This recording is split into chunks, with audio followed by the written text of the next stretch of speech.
What's up, everybody? It's your boy, Mr. Dugai, coming at y'all with another episode of Dropping Dimes with Mr. Dugai.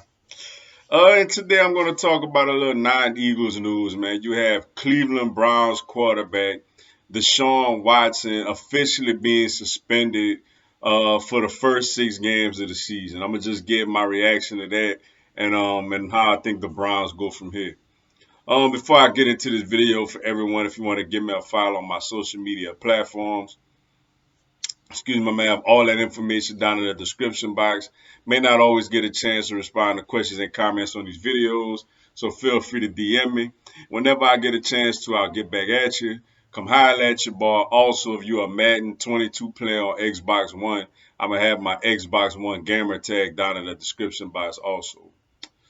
Yeah, man. Cleveland Browns quarterback Deshaun Watson gets a 6 game suspension. Probably a little lesser than most people thought he would get. But nevertheless, this is what it is. Now, look, granted, I'm not in the business of trying to say if somebody is guilty or trying to say if somebody is innocent. Clearly, when I was not there, like, or don't personally know the person, the individual. But I will say this: he got 6 games, man. And I know a lot of people. Some people felt like it wasn't long enough. Some people felt like it was too long. Some people felt like the fact that it was 25 women that came out said something that it makes him guilty in the court of public opinion.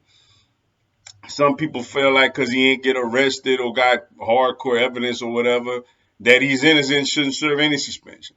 Nevertheless, he is 6 games, man.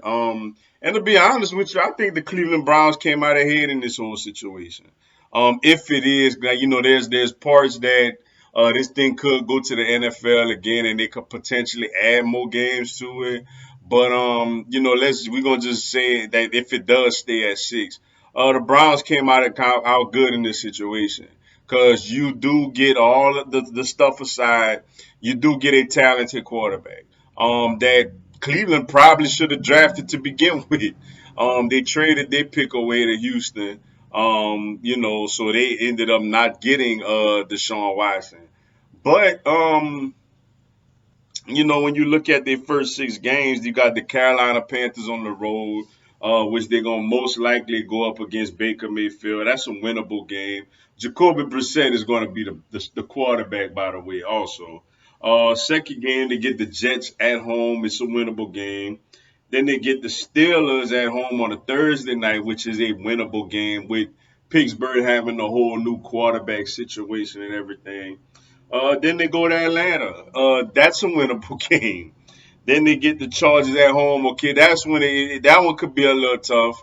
That could probably be an L for them, as the Chargers did a lot to revamp their team.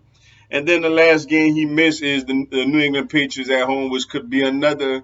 That's more of a toss-up, man. That's a game where I could see going either way. New England coming in, smacking them around with Jacoby Brissett a little bit. Oh, Cleveland responding to the challenge and getting it done.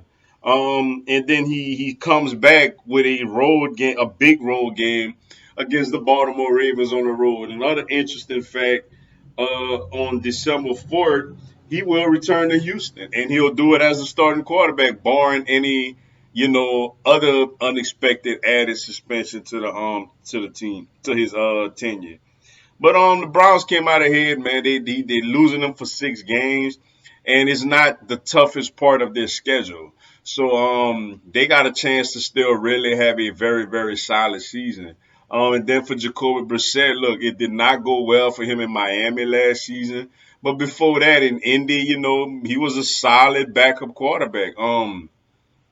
You got a really good offensive line to work with. You got Nick Chubb and Kareem Hunt, a dynamic duo at running back. You got David Njoku, an athletic tight end. And you got Amari Cooper out there at the wide receiver position. Now, it ain't much notable receivers outside of him, but nevertheless, that's not nothing bad to work with. And then defensively, you got Miles Garrett, one of the better defensive players in the league, and stuff like that. So, and some young guys on the back end.